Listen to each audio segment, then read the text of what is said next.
Welcome, friends, to another edition of Crime Time with DutyRon and Ed Wallace. We are retired New York City police detectives and 9/11 World Trade Center first responders. If you like all things true crime related from the police detective's perspective, you're in the right place. Hit that subscribe button, hit that notification bell so you'll get all things DutyRon and this guy over here, Ed Wallace, when we go live or upload another video. Tonight, we're going to talk about Suzanne Morphew, the autopsy results. Ed Wallace, our CSI expert, is here on U.S. soil, and he's ready to break this down for us tonight. Ed, welcome home, and I hope you had a great, successful trip. I know it was a business trip, but everybody missed you dearly, and welcome home, brother. Oh, good to be home. Good to be home. I had a great time when I was over there. Met a lot of great people I worked with there. So much to the point that they were very sad to see us go. Wow. And you know what? It's the same thing when you leave here. I'm sad to see you go. But, you know, before we get started tonight, we're going to do a breakdown of the forensic autopsy, and we're going to talk about a lot of different things that is right up your alley. And as a matter of fact, some of the experts in the trades, our forensic anthropologist and the forensic pathologist, happen to be colleagues and friends of yours. So we're going to get into it. We'll break it down. So for those of you in the live chat, hold your questions towards the end of the live stream, and Ed and I will answer your questions live. And you know, you guys are what makes this a great place. So we give thanks and praise to the replay viewers, the live chatters, the moderators, the folks who send super chats, the super thanks, the coffee, the cups of coffee you guys send us, and the Patreon support. It's unbelievable what you guys do. And listen, on a sad note, I want to talk about the U.S. Marshals who lost their lives today conducting arrest warrants in Charleston. I believe North Carolina. Do I got it right? It was North Carolina, right? Yeah. These three brave souls, eight officers shot in total. There's one in critical condition. We want to send prayers to them and their families. It's part of the danger of what the U.S. Marshal Services and all lines of law enforcement. When you're conducting warrants and you're going after people who are trying to evade arrest, they don't want to go back to jail. And some of them will try to take another person's life rather than to go back to prison. So we're sending prayers. We do not have their identifications or anything at this time, but prayers go up for the three officers and one who's fighting for his life at this point. It's just a sad day. It's a sad day for America again. So thank you all for the support. Ed, Suzanne Morphew, Barry Morphew, the husband, I don't even like to refer to him as the husband because it was a relationship that was in turmoil. And, you know, this case, we've conducted so many live streams and we've covered it from so many different angles. But our latest live stream that we did was September 28th or 29th. I believe it was on the 29th when the skeletal remains were recovered in Moffat, which was some distance, but not a real far distance from Salida. You and I watched and we broke down the recovery as they were doing it or as they were showing it from the local news. And you had said some interesting things that are coming back into play in this autopsy report, is that you talked about some recovery of like bugs and so forth. So Ed, before we start playing and getting into it, you want to just talk about how important those forensics are in cases like this and how it can tie back in this perpetrator, because we know Barry Morphew, his charges were dropped, but they were dropped. So with the stipulation that they could rearrest him. So right, they were dropped without prejudice, which means that if the prosecutor has a prosecutable case, they can go at it again because there's no double jeopardy here. He never stood trial. That said, you know, we talked about the fact that back in September that they had found the skeletal remains. Okay. And then we saw images, we saw the location, we saw people working there. We saw crime scene investigators tie back backhoes, the shovels, sifting, all this good stuff that should be occurring out there. And then I was happy to find out that several friends of mine, the forensic anthropologist, Diane France, and the forensic odontologist, the dentist, were friends of mine that worked with me at Ground Zero in Staten Island during 9/11. And I became good friends with them. And they're dedicated professionals, forensic professionals, and they're awesome in their field. And you couldn't ask for find a team to help with the postmortem examination of the bones and the teeth. Right. So and that's what we got. That's what we're working with here, because Ed, when you and I spoke the last time on that live stream, there was a lot of people who were saying, "Oh, her body has been recovered. Her body has been recovered."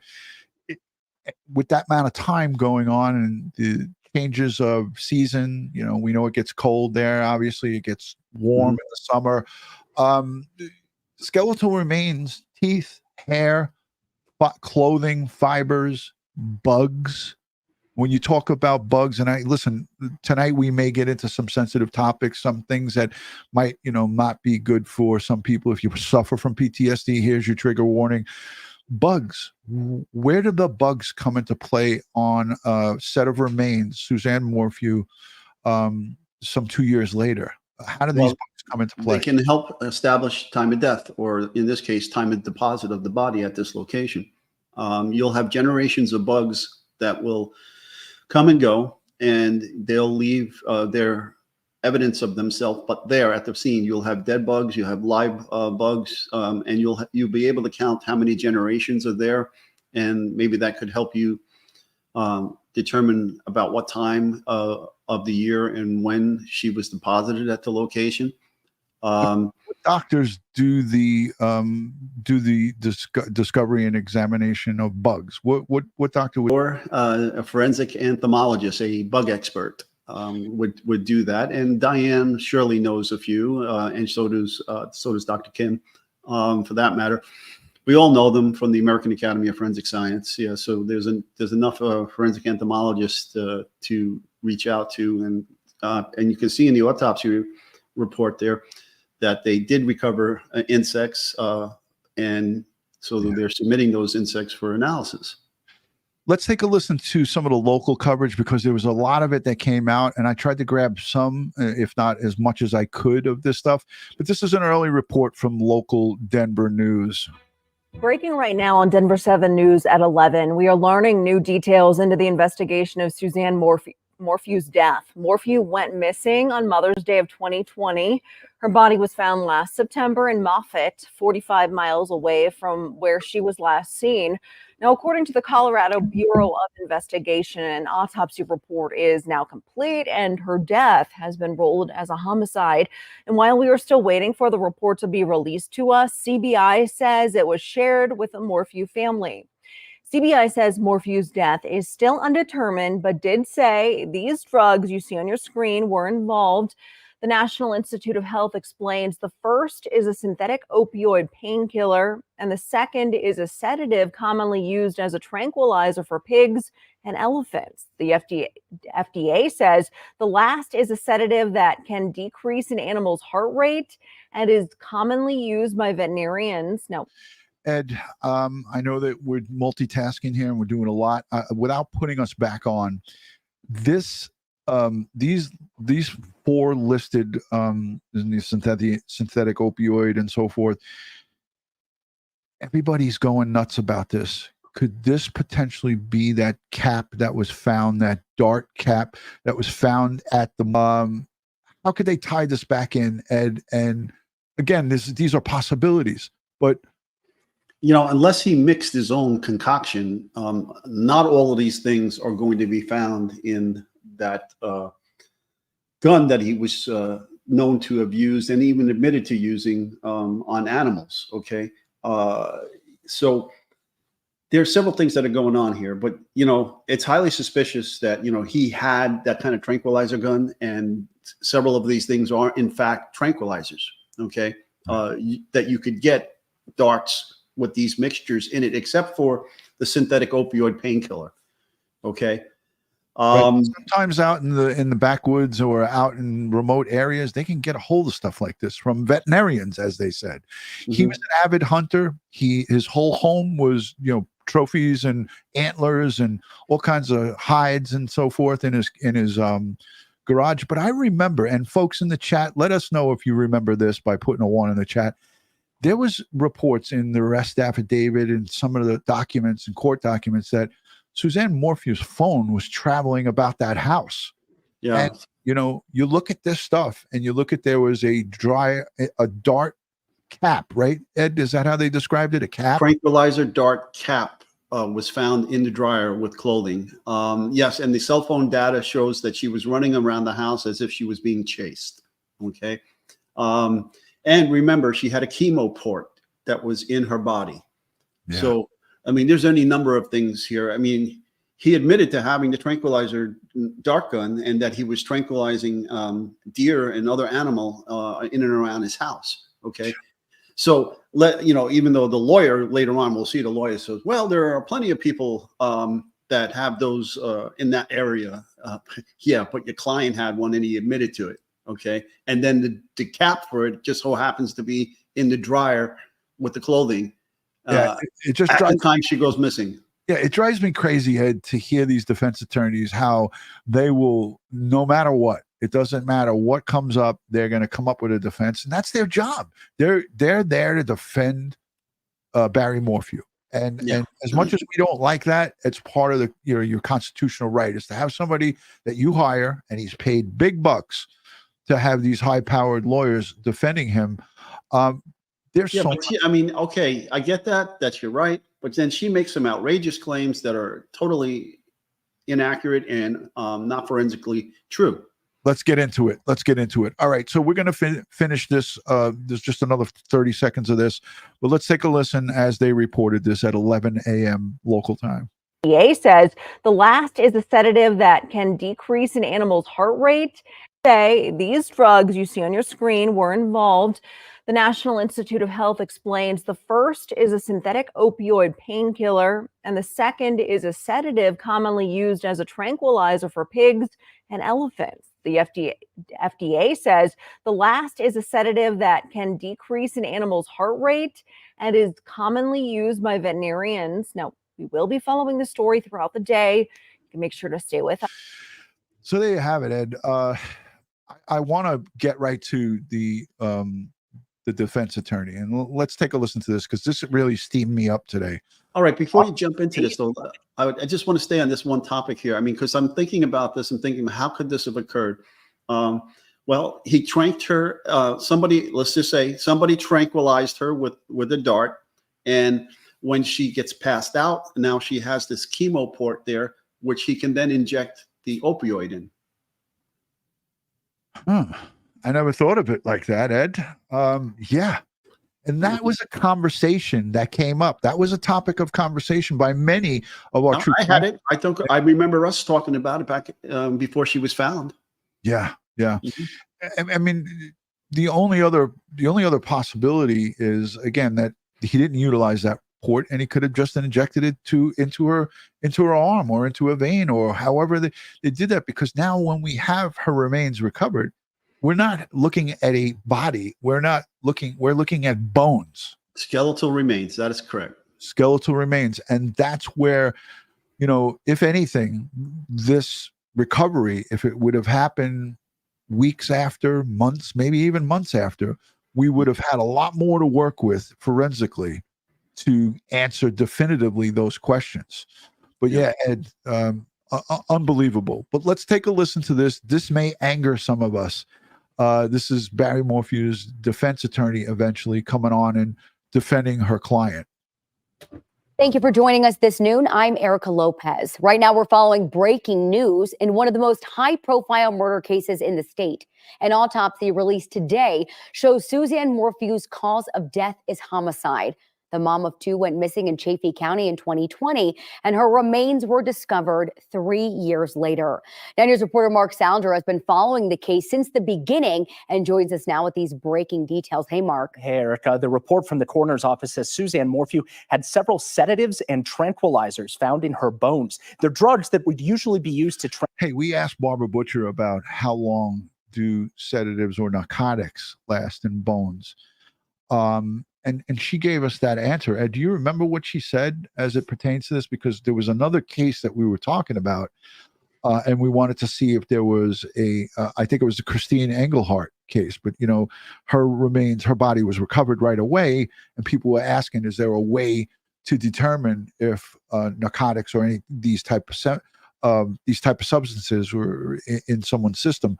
How does it get into the bones, Ed? It gets into the long bones, into the marrow. The blood brings it there. So it's brought to the bones via the bloodstream. Mm-hmm. Fascinating. Tranquilize animals. That's a major development in this case because prosecutors have alleged for years that her husband, Barry Morphew, shot her with a tranquilizer before killing her. Barry Morphew was arrested in 2021 while his wife was still missing. Then the murder charges against him were dropped just days before the case was set to go to trial. At this point, Barry is a free man and is not facing any charges. Does it blow anybody's mind? And listen, who are we to judge? But I'm going to do it. It just blows my mind that his daughters, their mother, his skeletal remains are recovered, and they're holding his hand, walking out of court as a free man. I just can't. I don't know. It just doesn't sit right with me. Well, there seems to be so much dysfunction in this family. It's Mother's Day and she's by herself. Yeah. What's up with that? I brought that up many a times. He's going out to do some job, and this is during COVID. Guys, correct me if I'm wrong. May of 2020, we're in full-blown COVID. We got shut down here in March in New York City. It was St. Patty's Day, as a matter of fact. So March, April, May. We were 2 full months into this thing. And they're going to go camping. They're going camping on Mother's Day. Not seeing the mom. And the rest of the world is in lockdown. Rest of the world's in a lockdown. I know in certain parts of the country it was a little different. Barry's going to do a work job at some hotel where he's dumping big amounts of garbage bags. And, something just doesn't smell right to me. I don't know. When I see this image, it just makes me things that make you go, right? Yep. And is not facing any charges. The autopsy report confirms that Suzanne was found with her bike clothing in a shallow grave in Saguache County. Investigators believe that she went on a bike ride on Mother's Day of 2020 and never returned. Barry's attorneys spoke only to 9 News this morning. They're defending him, saying he's innocent, arguing that anyone could have shot her with a tranquilizer. Barry Morphew is innocent and he could not have killed his wife. She got up the morning of Mother's Day, had her cup of coffee. That is now confirmed with the autopsy report. Also confirmed with the Lopez. Where is it confirmed that she had a cup of coffee? There were skeletal remains. There were no GI tracks. Where did she get this from? Okay, all that was left were bones, and bones can't tell you she drank her last cup of coffee that morning. Okay, absent a gastrointestinal evidence, organs. Where does this come from? So sometimes attorneys just talk out of their ass, and that's what she's doing here. At least it seems like to us.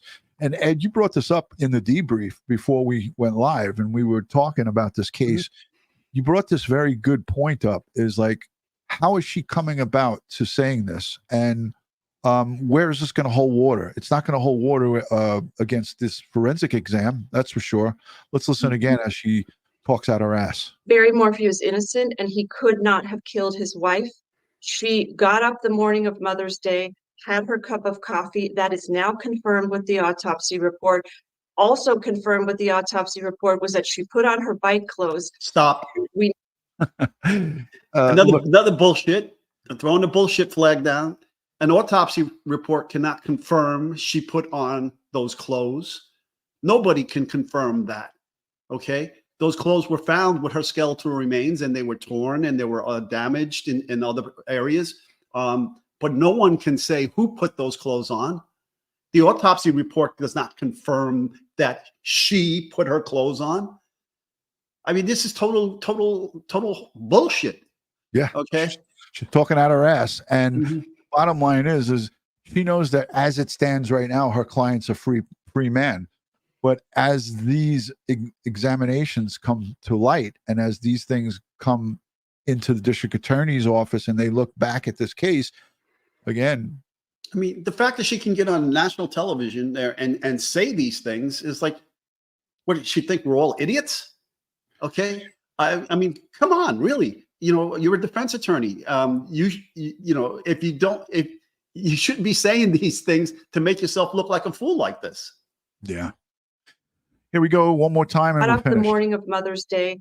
And how and who? Where is she getting the information that she got up the morning of Mother's Day and had a cup of coffee? From her client. Well, That's how does what Barry told well, her everybody. client who was allegedly not in the area? Had her cup of coffee. That is now confirmed with the autopsy report. Also confirmed with the autopsy report was that she put on her bike clothes, and we know where the bike was found. So she was on a bike ride and abducted. The tranquilizer that was found in her bones, allegedly, is Not allegedly. It is science. Ed, is that tranquilizer in her bones allegedly found, or is it scientifically found? No, it's found. Sorry. Nice. You know, thanks for playing. Don't let the door hit you in the ass on the way out. Take your parting gift and leave. a very common animal tranquilizer that could be used on farms or by hunters, which are people. Which your client is an avid hunter, right, Ed? And admits to having a dart gun that fires tranquilizers, and he himself admitted to firing tranquilizers at animals in and around his property. Well, let's see. In the universe of madness here that we find ourselves, what are the odds? What are the odds that his wife has been tranquilized and he has a tranquilizer gun and it wasn't him? It was the boogeyman. I don't think so. It was the boogeyman. Unbelievable. It is just insane. It's just utter insanity. And we'll hear more from these two buffoons. We'll hear more from the attorneys. There's two of them that we know of. Farms or by hunters. The tranquilizer that was found in her bones, allegedly, is a very common animal tranquilizer that could be used on farms or by hunters, which are people that are very prevalent in that area in Salida. Barry's attorney also tells us that the bullet was found. I would have loved to have heard that full interview because, you know, they cut that off, Ed. I would have loved to have heard that full interview of nonsense. Hogwash. It's funny because the tranquilizer was allegedly found in the bones, but the coffee wasn't alleged, and the clothing being put on by her wasn't alleged. It's insanity, Ed. Yeah. Let's listen to the rest of this. Found in the shallow grave near the town of Moffett, where Suzanne was located. At this point, we don't know where the case goes from here, though. The Colorado Bureau of Investigation confirms they continue to investigate, though they won't say if there is currently a suspect or suspects in this case, Erica. And that's kind of the big question top of mind. We were just chatting about this in the break. Of course, this is a really big deal. Is Barry a suspect? Does this bring him back into the picture, Mark? I asked Barry's attorneys this morning, is Barry a suspect, point blank? And they said they don't know. They haven't been told yes or no whether he's a suspect. An interesting part of this. Ed, can you say secret grand jury? Yes, indeed. If, listen, everybody was up in arms just recently about the case in Florida, right? And what's happening? Secret grand jury gets indicted for capital murder. Okay, so grand jury. I'm betting dollars to donuts. There's a grand jury right now impaneled, looking at all this stuff. Okay, justice could be coming, and it could be coming quick. So we'll see what happens. A couple of great comments in the chat. Let's go to the chat to see what people are thinking. I wanted to get a poll up, and if Kristen is watching, I don't know if Kristen's here. Kristen, if you could create a poll for us, and the poll would be, do you guys feel that in light of this new autopsy information that Barry Morphew will be recharged? And the first choice will be 1 for yes, 2 for no, and 3 if you feel that they don't have enough to charge him with murder of Suzanne Morphew.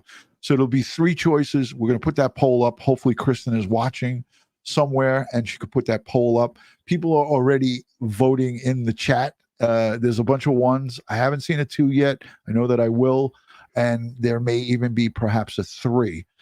But this is again, this report was the one that really got us going. It got us fired up, and this defense attorney obviously has her head up her ass. She doesn't know what's happening right now. But to make those outlandish statements about the cup of coffee in the morning and her clothing, the bike clothing, come on. We have skeletal remains, and we're going to go and break down the autopsy report right now after this. And you guys are going to see the amount of remains that they had was not a full skeleton. It was partial skeleton remains. It wasn't like what everyone's thinking, what you see in a laboratory, or you see, a scale to model, something that we saw in the background at Dr. Murray Marks's office. It wasn't that. It wasn't that. It was just, I hope they did DNA workup on all of the clothing that was there, right? To see if they could obtain his DNA on her clothing. Now, I mean, yeah, can they answer that out in a trial? Oh yeah, he lives with her, he touched the clothing, or he folded the laundry, he touched the clothing. Yeah, you could do that, but the more we can evidence that can be point in his direction, the more explaining they're going to have to do, the more circumstantial the case can be against him. And, so these things pile up and pile up and pile up. And you get to a certain point, you can't dig yourself out of this. Yeah. Look, I'm looking at some of the voting without the poll going up, because I don't know. I guess maybe Kristen's not in the chat and she's not able to help us out, but I'm going to try to do it myself in the background here. A couple of number threes. I anticipated quite a few number threes because they didn't seem to be able to get what they needed. And now September of 2023, fast forward to today, that's 7 months. And you predicted 6 to 8 months because I watched our replay before we went live tonight from September of 2023 when these skeletal remains were recovered. And you said 6 to 8 months to get the analysis of this. And you were right on. You were right in that time frame. It was 7 months. These pieces of evidence going forward sometimes could be enough to bring back these charges, so only time will tell. Only time will tell. Let me let the rest of this play because I didn't listen to this. This bring him back into the... If there is currently a suspect or suspects in this case, Erica. And that's kind of the big question top of mind. We were just chatting about this in the break. Of course, this is a really big deal. Is Barry a suspect? Does this bring him back into the picture, Mark? I asked Barry's attorneys this morning, is Barry a suspect, point blank? And they said they don't know. They haven't been told yes or no whether he's a suspect. An interesting part of this, the coroner's office gave Barry and his daughters the opportunity to go get Suzanne's remains and bring them home. I'm told by his attorneys that his attorneys told him, don't do that. We don't know if you're still a suspect in this case. Wow. At this point, her remains are still at the coroner's office. Okay, certainly some questions. I didn't even hear that part. So his attorney advised him from a legal standpoint, don't go and collect your wife's remains. And they didn't. Not the daughter, not the husband.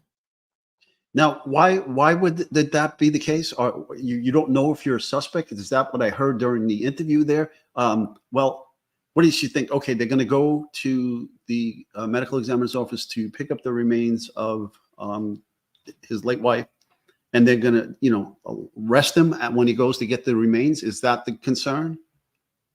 I mean, okay. Really, I can't understand that. So instead of giving the remains a proper burial from the family, the family chose the coroner's office to leave it there. Right? Is that what I'm hearing? They basically abandoned her remains under legal counsel. So there was no pushback because the daughters are adults, right? Correct me if I'm wrong, folks. Maisie and Macy, or whatever the daughters' names are, they're adults, and they can go and say, you know what? Okay, Dad's not going to take him for his legal reasons, but let me bring my mother home and give her a proper burial. They didn't do that under legal advice. What do you got up on the screen, Mr. Wallace? Okay, so not hearing anything about any fibers or other evidence recovered, no blankets or anything, but there is in the autopsy, if you see that the CBI has fabrics fabric evidence that they collected. Okay, exactly what fabric that is, I don't know. Where it came from, I don't know. Is it the victims, from the victims' clothes that were found with the skeletal remains? I don't know, but there is that. And we found out also that 3 teeth were used to extract pulp for DNA, to do that confirmation. And then the forensic odontologist identified her through her comparing postmortem and antemortem x-rays of her teeth that they received from her dentist. And so things are piling up here. And I want to ask this too, Ed. What about her brother, right? Her brother who went out there to search for her sister, right? Mhm. Could he now step up and say, well, if Barry doesn't want to take her remains and her own 2 daughters, I'll take my sister's remains and I'll give her a proper burial. Remember her father, Gene Mormon. I don't know if he could legally make that claim. I don't know, but I'm just giving this what if. Like, okay, so if they want to abandon their mother's remains, and Barry, for legal reasons, does not want to take them on advice of counsel, well, maybe her brother can come and not legally next to kin. We know that, but again, it's just unbelievable. Yes. So Jazzy Jewel, her chemo port is serialized. So it has a serial number. It can be tracked back to the doctor and to the purchase of it and to the putting the port into the patient. So all of this is documented on records. So the chemo port serialized goes back to her. And, it's another form of identification here. All right. I want to pool the chat as you look at more comments. Hashtag Ed, hashtag DutyRon. By a show of hands here in the chat, how many of you folks want Ed Wallace to break down the El Paso County Coroner's report? I have it queued up. I have it ready to go. I don't think we'll go line by line, but by a show of hands in the chat, if you'd like to see Ed break down that report, just put a yes in the chat. If you don't, put a no. We'll be happy to do it either way, whether you want it or not. But we'll base our decision on the live chat. What do you think, Ed? Sure. Okay. I see a lot of number 1s. I don't see any number 2s. I even see a number 1 with a yes, please. Okay. Thanks, Gregory. Yeah. So Gregory says a yes, please. I saw a few yes, pleases. Heather says a yes, please. One more thing I saw pop up here I want to touch on before we get to that. It wasn't fingerprints in the glove box. It was DNA, unknown male DNA from the glove box of her car. Hey, that could have come from the car wash she went to. Any one of the persons that may have washed her car at the car wash where she gets it detailed. Or where it got serviced. Yes. Right. Yeah. So that was the Range Rover that we're referring to there. All right. Overwhelming. Everybody wants to have us go over this autopsy report. Ed, I know you and I skimmed over it before we went live. Where do you want me to start with this? You want me to start with the pages? Do you want to read it? Let's go off from the top, right? So we understand who we're talking about here. So here's the El Paso County Coroner. So remember, this is a copy, right? Causes undetermined pending investigation, okay? But the manner is homicide, all right? Death at the hands of another. That's the definition of homicide, okay?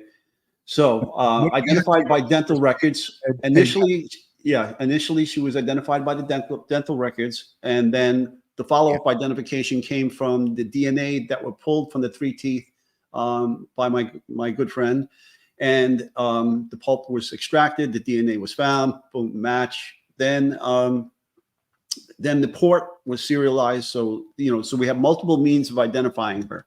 Okay. So it says here, final diagnosis, homicide by unspecified means in the setting of all of these tranquilizers and the synthetic opioid. So it doesn't say that those drugs killed her. What it says is that was in her body to the extent that it was possibly intoxicating. Okay. Why they put in the setting of boom. Yeah. Yeah. Okay, so there were contributing factors. Okay, reported history of recovery of a partial skeleton, medical port, clothing scattered in and around a shallow grave in Scotch County, or whatever the case may be. Positive dental identification at the time of autopsy examination. All right, so again, the forensic odontologist immediately got to work. That was the fastest and easiest way to get the ID at that time. You know, waiting for DNA to be extracted takes a while, and then running a serialized like chemo port takes a long time going through databases. No fingerprints because there was no skin, there was no tissue, there was no muscle, there were no organs. All right.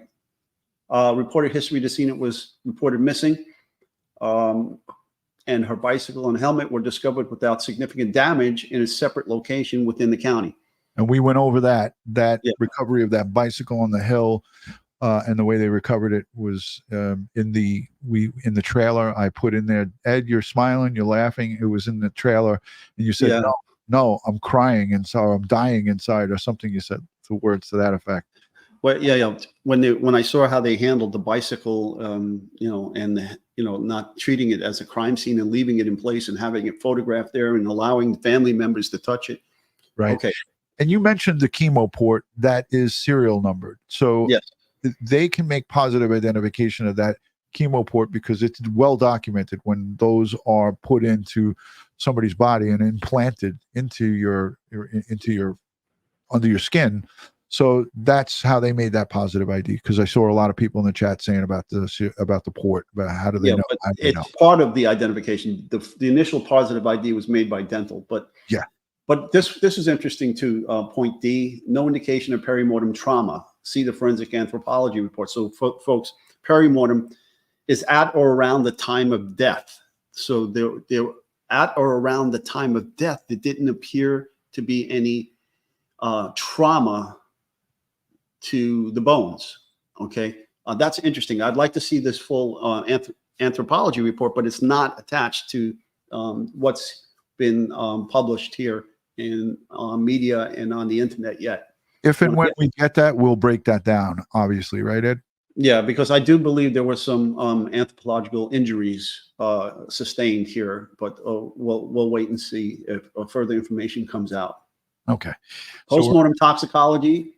So they used the femur, identified the drugs that you see present here, the tranquilizer and the synthetic opioid.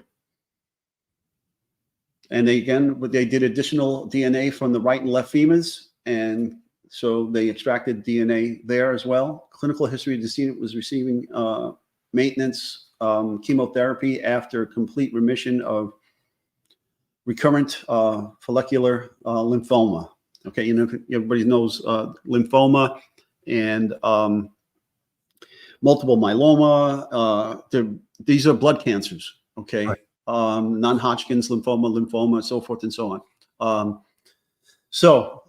Interesting dynamics here, dealing with the maintenance here of the chemotherapy and complete remission, and then finding the tranquilizer and the synthetic opioid in the bone. Interesting, very interesting. How long does that take to get into the bone and absorbed approximately, Ed? Do you know that? Well, I mean, you got to be alive for a while for that to occur. You know, if you were just injected and killed immediately, it's not going to be there. But if you were injected and you lived for some time before you were killed, you know.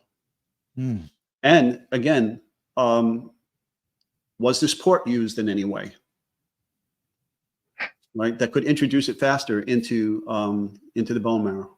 Right. Yeah. Sad, very sad. And then we come to the opinions part, and this is opinions based on the totality of the exam.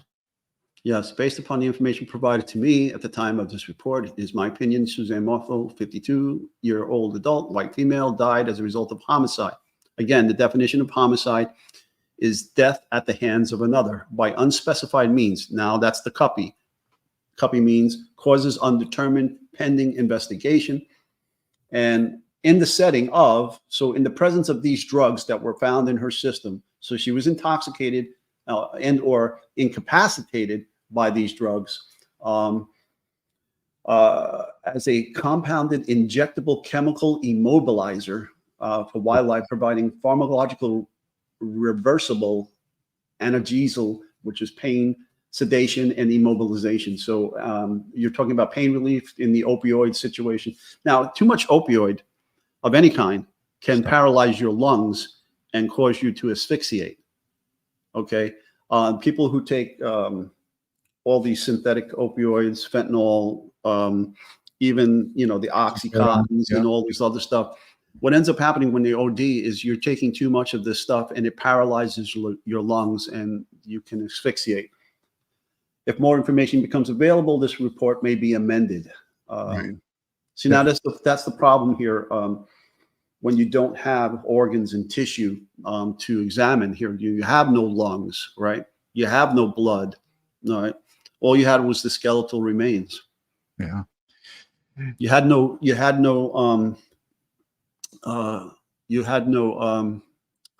I'm sorry, I'm having a brain fart. The fluids from the eye, the viscous fluids, the vitreous fluids, right? So you had none of that could have helped with the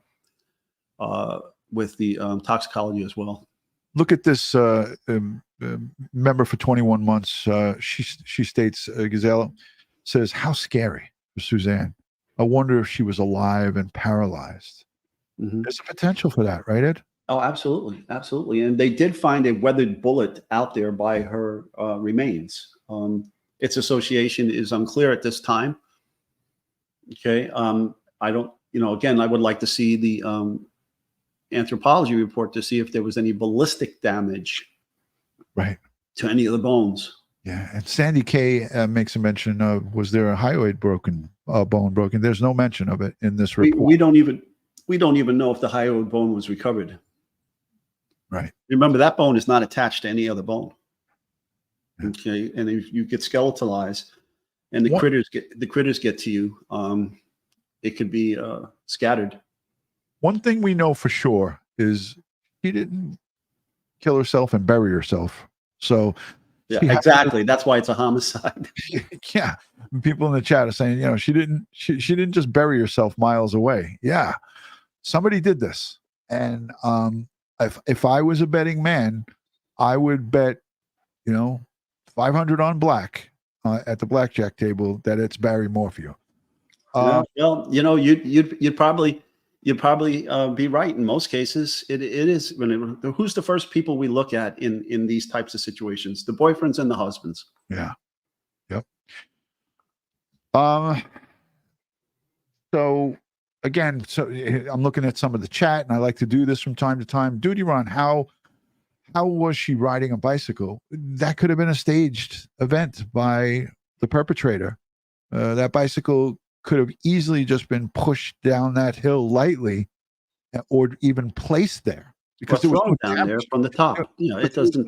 There was no bent wheel. Like in these situations where someone goes down a ravine, there's going to be some damage. Handlebars bent, front tire, back tire, maybe a little bit, off. It was the cop wheeled it up without gloves on, and it looked perfect. And you remember the husbands thought that she was attacked by wildlife. Yeah. Some wildlife critter got to her. But again, this is a really frustrating case because the district attorney and all of the missteps. And this is not what this live stream is about. But when we look, you got one shot usually to get this thing right. And because of all of the missteps that happened in this case, and there were so many of them, and unfortunately it was at the hands of law enforcement and the prosecutor. It makes me feel so sad for Suzanne Morphew, not for her kids, because they've proven to me that they are heartless and did not care about their mother. I don't give a shit what they're saying behind the scenes and how hurt they were and how attacked they were. I'm not saying that people should go and attack these people, but the actions speak louder than words. And when you just turn your back on your mother like that, in my eyes, it's just one of the worst things you could do. And you can come at me in the comments for it all you want. I'll still stick to it all day, every day. You know, I want to get back to that bullet. At this point, they should be getting a warrant to seize any and all weapons that he may have had and compare it. Now, they say weathered bullet. Now, I hope they're using the right vocabulary, because when you say bullet, bullet is the projectile. All right. I hope it's not a cartridge, a full cartridge, which is the projectile and the cartridge case, the powder, and the primer. Okay, which would suggest that it was an unfired cartridge casing, cartridge rather, and not a casing, which is the ejected portion of the cartridge after the bullet has left the firearm. So if it is a bullet, then, you know, and run it through microscopic analysis, get your hands on any of his firearms, see if he has that caliber, and see if, you know, first you have class characteristic information from the bullet. The bullet will tell you the caliber and possibly the make and model of the gun that fired it by the rifling that's on the gun and which way it twists, on the bullet rather, and which way it twists. Then if he has that caliber in that manufacturer's gun, then get a warrant and do test fires and compare the bullets to see if this bullet came from any of the guns that he owns. Yeah, absolutely. And that's the thing is that they mentioned it so briefly and so casually in this. I wanted to ask you, somebody sent me an email about this, and I forgot to mention it to you. Is it common to see this many signatures on a report, like all these doctors, or is this common, or is this odd? Well, remember, this is a coroner system, so we don't know what each of these doctors have done. You know, some of them might have done different portions of the postmortem exam, Right? and any microscope work that was done on the bones. Right. Hey, look at who's here. Our good friend Mike King from Profiling Evil. And I said this to you during our debriefing. I think they would have called it a casing if it was an unspent round. Yeah. I'm thinking a casing, a cartridge. You know, an empty cartridge would be a spent round. A casing would be maybe a full round. You know, sounds powerful. Message out, doesn't it? Sends a powerful message out, right? Right. So if they're saying bullet, I'm hoping it's the projectile, and they just didn't use the wrong vocabulary here. But if it's the projectile, what is its relationship to this body? Now, again, that's why you'd want to look at the bones to see if the bones have any ballistic damage, and if they don't, well, maybe that's associated. Maybe that bullet was associated with going through organs and tissue and not hitting any bone. And because we don't have the organs and the tissue, muscle, or any of those things anymore, we can't see what potential, if this was a fatal injury caused by a firearm. Absolutely. Ed, and don't forget, we're going to be making an appearance on Mike King's Profiling Evil. So, yeah, we got that coming up. We had agreed to do that with him the last time, and I know he sent me a couple of text messages. So, when we going? Today is the 29th. I think we agreed to the 1st, right? Didn't we agree to the 1st with him? You just got back 2 days. So the 1st is okay, Wednesday. Yeah, Wednesday. Or maybe he might even send me a message about the 29th, which isn't today the 29th? That's today. I hope you didn't miss it. Maybe it's the 30th. Mike, did we miss it? I'm looking at it. It says April 29th, 12:20. I just went to his Mike King's YouTube. All right, let's get back onto. Send me a message, Mike. I'm hoping that we didn't miss it. But it says the 29th that I'm looking at right here. All right, so let's go to persons present at the autopsy. So these are where we read this before we came live. Some of your some people that you've done some work with or that you know of, right, are here. Dr. Kim. Kim is my forensic odontologist friend that I met at. He was part of DMORT, who came out to Disaster Mortuary Assistance Team.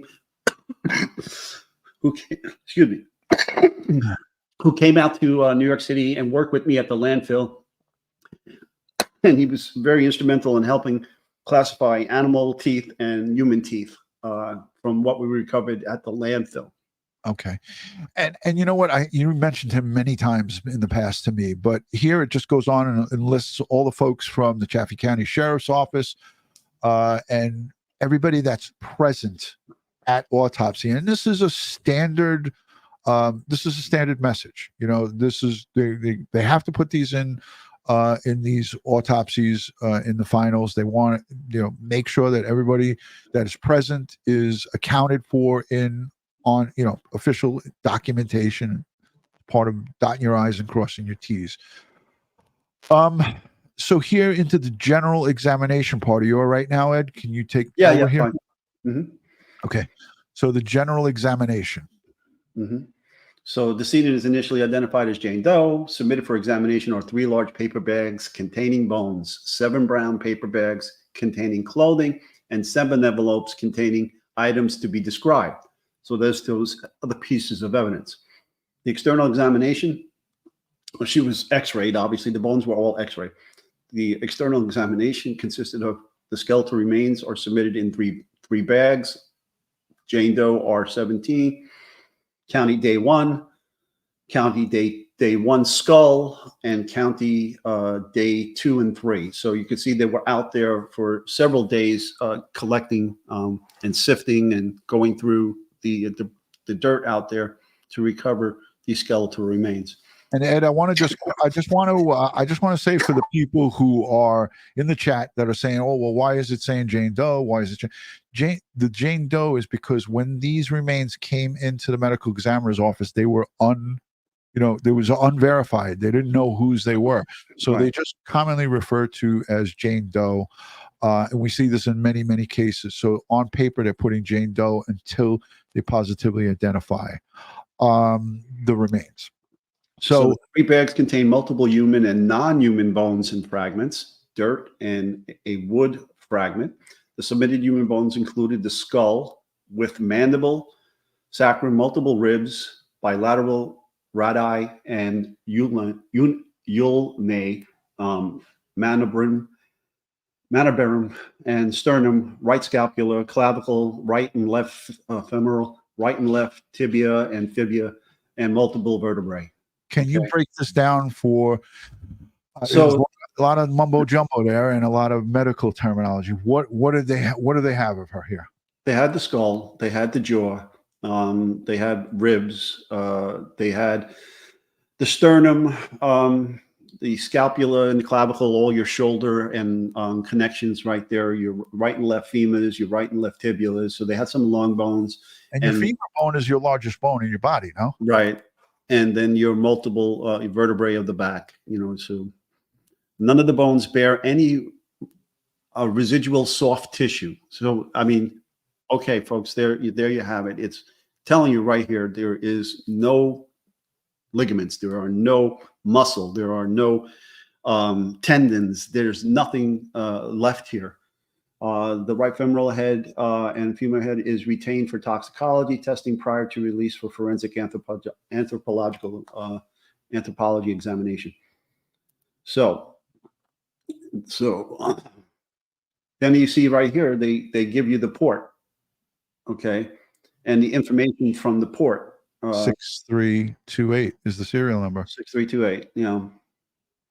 Wow. So, my father, I mean, I know this has nothing to do, but the 6328, Joey Brooklyn knows my dad when he was a commodity exchange, when he was trading on the exchange, the COMEX, his badge number was 328, and it always comes up in a lot of things that I do and see. And right away, that 328 stood out to me. Dad's watching over me once again. And here he is popping up in this report. Several brown paper bags. What is custody of CVI and contain pale padded. So this is the clothing they found out there. So that's the black kind of mask some people wear over, over their head and face. A pink and light colored leather work glove, a light colored partial padded bra. It talks about the ripped dark and blue gray hooded sweatshirt labeled crested butte, a torn green Nike tank top, a Yeti shorts, and a fabric fragment. The clothing and fabric fragment are all weathered and covered in dirt. All paper bags were labeled respective to their contents. 6 envelopes remains in the custody of CBI, contain 5 fabric fragments and 1 weathered bullet, and are labeled as such.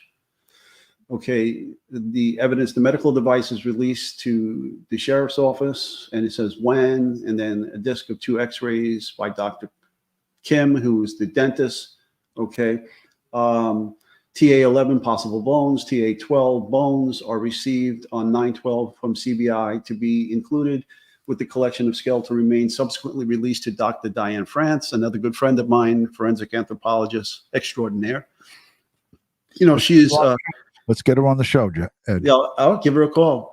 But you know, this is an open case, so I wouldn't expect her to talk about it if there's possible pending indictment and trial. So You're definitely down the road. yeah, down the road. I'd wait till after we find out what's going on here. But folks, for those of you who want to see her, there's a documentary on the Confederate submarine, the Hunley, that sunk, and with all souls on board dying. She did the forensic anthropology on the Confederate soldiers that were found inside of the submarine. Fascinating. Yeah. 3 teeth are released to the CBI for DNA testing. Okay, the skeletal remains are released to Dr. Diane France for forensic anthropology examination and returned. All right. You know, it's extended, you know, who, what, when, and where of the evidence and recovered at autopsy and who did what analysis. And when things went back to the Colorado Bureau of Investigation. Yeah, so it's all documented here in 4 pages, and that's it in a nutshell. Ed, I mean, there's more to it than that. That's just redacted copy. You know, there's more pages that are obviously not there. Right. There's plenty more to this, but this is what was released to the public. If we can find anywhere on the internet or anywhere out there additional information on this, we'll do a follow-up for sure. Hashtag DutyRon, hashtag Ed in the chat. Let's go and look at some questions from our friends. And then I want to pull up, I saved some stuff from the search when these remains were first recovered. And I thought it was interesting because it actually shows you some footage right on the ground of them taking objects out from that grave where her remains were recovered. So yeah, Love Rain says no shoes. Yeah, Ed, take that. Yeah, absolutely. That wasn't recovered here. Where are the shoes? Okay, could a scavenger, a carnivore, come and taken those away with the skeletal remains of the feet, possibly, and they weren't ever recovered? We don't know. Yeah. Great question. Thank you. All questions are great. And I want to just say thank you to everyone who's here and the replay viewers and folks who leave us questions down below in the comment section. That's a way to communicate with us after the live stream is over. Ed, what else you got? No soft tissue, no coffee. And I have to agree. Simi Sharp, right on point. Here's one from Wendy Kraft, who is a consummate professional. She follows all of these cases. She says, Ed Wallace, can they tell if the tranquilizer was put in her port? Well, if they take that port and what they could do, and even though it's been out there for years, run some deionized water through the port and capture whatever residue was inside of the port, and then run that residue of deionized water through the GC mass spec, gas chromatography, mass spectrometer, and see if that port had any chemicals that match the tranquilizers and the synthetic opioid. There you have it, Ed, with the flux capacitor, telling everybody the straight up how they do it. So where the clothes she was in, were the clothes in her size. These clothes were all in with her remains. So I don't think that they had full pieces of the clothing, because it seemed like it said pieces, right? Partial padded bra and so forth. But yeah, I'm sure that they could go that extra step and test that clothes for her DNA and so forth. This is not the detailed report. So let me see. Mom of 6 says, DutyRon, how did they find her body? We don't completely have that information. That's something that they're keeping close to the vest for their investigation. And Ed and I alluded to there could be a potential possibility that a secret grand jury is already convened, and that's looking at these new all the new evidence in this. But I want to play this before we wrap it up, Ed. This is from September of 2023 when her remains were recovered. When these remains were recovered, again, they were assuming that it was of that of Suzanne Morphew, but there was no official identification at this time. So let's listen. Colorado 17, about 2 miles south of the town of Moffett, not far from the Dollar General. If you've been in this small town, and I can see mile marker 103, it's just next to me right here, next to these beautiful mountains. And this afternoon, I was the only reporter here with my photographer as more than 36 investigators were combing through this vast space, and they were even using heavy machinery, combing through this brush, searching for answers. And a CBI official confirming with me here on scene that it was all related to the Suzanne Morphew investigation. Now, a few hours later, that was confirmed to everyone through a news release. CBI tells us that investigators finished their multi-day search related to the Suzanne Morphew investigation near the town of Moffett, where her body was found. And we watched investigators, as you can see in some of this video, use a backhoe to dig a deep hole into the ground and pull out mounds of dirt. And remember, the town of Moffett, it is a very small town. So people who live here, they're not used to having a national story. Ed, remember we were breaking this down about the digging when they were using this large equipment? Apparently, again, my memory is getting refreshed. It was, I believe it was from a call, a person that called into the tip line, gave a tip. So they're going to keep that person's name or persons, it could be one or more. They're going to keep that private. It's part of the investigation. There's no need for them to release that because that is what led them here. And that's what made this case break. And it's something that we've been all waiting for a long, long time. But when they were using this, maybe they had really good intel and knew the exact spot, obviously, and they were digging. They were digging with that. So now there was a comment in the chat about the chemo port being under the skin, and that is correct. It is under the skin typically.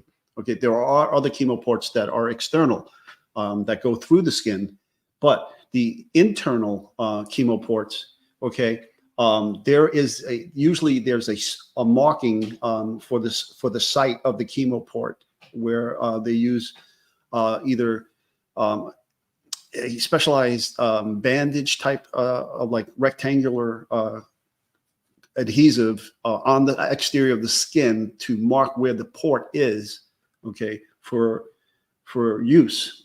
So if her husband, knowing, had taken her to her chemotherapy sessions and seeing this port, this taped area on the external of her skin, it wouldn't be too hard to inject into that.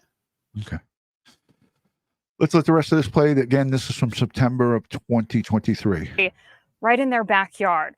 Here's what one local had to say about the discovery of Suzanne Morphew's remains right in her backyard. It's weird, and it's not for something good. And there's so many good stories that happen around here. It happens everywhere. But the fact, because I can remember when she went missing, they were focusing the search in Poncha and towards Canyon City.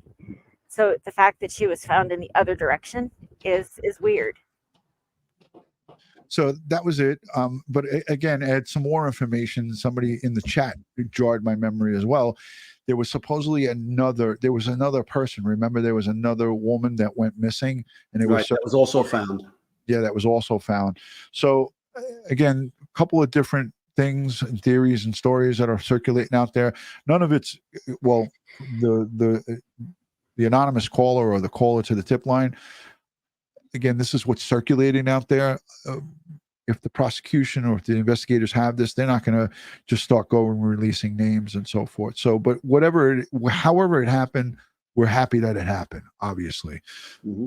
All right, Ed, I got to get with you before we end this because it looks like Mike King has a live stream scheduled. So I got to get on the phone with him. So I'm going to end this quickly. If anything else comes out as it pertains to Suzanne Morphew and potentially an arrest of Barry Morphew, you can bet your bottom dollar that Ed Wallace and myself were going to be on it, because we covered this case from the beginning, from 2020 when it first started. I was on it, and then Ed came on board shortly after that in 2021, and we jumped all over this case forensically, and we've had Barbara Butcher on with us and so many other experts to talk about this case. So we have tons of things linked in the description where you can go and watch all of our previous videos on this. And you know, this isn't the last of it. This is not the last of it. Yes, thank you, Jennifer Nobles, for reminding me about the poll. Let me go to it right now and see what we got. There was a poll up, and it basically asked, do you feel that Barry Morphew is going to be charged? Okay, so no, you're on next week, but I was looking at something that said 429. Thank God. Whew. I was worried about that because I'm starting to run out of energy here.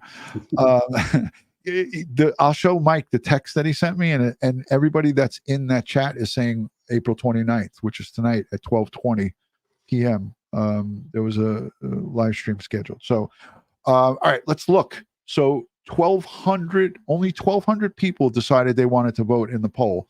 So tonight, the poll is pinned at the top. We got 1,219 votes. Does the district attorney, do they have enough to charge Barry Morphew again?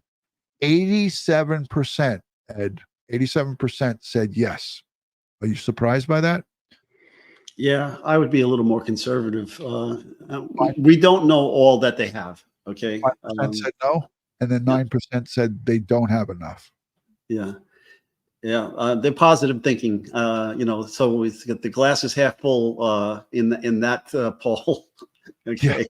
Jennifer Nobles, thank you for reminding me, and thank you for being a moderator, channel member, platinum channel member. As a matter of fact, she is at the highest tier of the membership, so thank you for that. 1,238 people have voted. Still an astounding 87% feel confident that they have enough now with this new information to charge Barry Morphew. 5% no, and 9% not enough. Let us know what you think in the comments down below. Ed and I always like to continue the conversation. He's here just for a short period of time, and unfortunately is flying out to where, Ed? Morocco. You suck. Sorry. So Ed's going to be going to Morocco. Let me ask you a question, Ed. Have we gone live from Morocco before? Yes, we have. So would you be interested in doing that maybe one more time? Yeah, we're going to do it because I got to go on with you with Mike. Oh, that's right. You're going to be in Morocco. Yeah. But why did we tell him that we were going to do it in May? I thought you were going to be home. Is this an unscheduled trip to Morocco? No, it's scheduled. Okay. I thought we agreed to May 1st, but it's fine. I can do it from Morocco. I'll come on Profiling Evil at any time, but we have to make the time difference, Ed. So we'll have to work that out with Mike. So, all right. I think we answered all the questions. I have a quick live stream I'm going to do with you guys after this. You're going to all be directed over to it. It's a little bit different than what we're here talking with tonight. It's not about true crime cases, but it is about searching for the missing. And I hope that you guys will come and join me after this. It's only going to be about 15 or 20 minutes long, but it's our community here, Ed Wallace, myself, all of us here, locking arms with people who want to continue to search for the missing. And I'm going to highlight Josh Cantu. He is a videographer. He is a talented young man. He's a father of 2 young little kids, and he's in a battle right now against a huge creator who is challenging him for a whole bunch of different things and is in middle of legal battles and so forth. And this poor guy, he just wants to continue to search for the missing. He's friends with Nick Wren. He's friends with Doug Bishop, and you guys know him. He's a really good guy, and I'm standing in solidarity with him to help him go forward in his battle, in his legal battle against somebody who has a lot more resources than he does. But anyways, on behalf of Crime Time with DutyRon and Ed Wallace, I want to wish everyone a good evening. But my strength, prayers, and positive vibes, all of our good thoughts are going out to the Mormon family. Suzanne's brother, her father is now passed away, Gene Mormon, but all the people who truly care about Suzanne Morphew and us who want justice for this mom, this mother of 2 children who now have turned their backs, in my opinion, on her.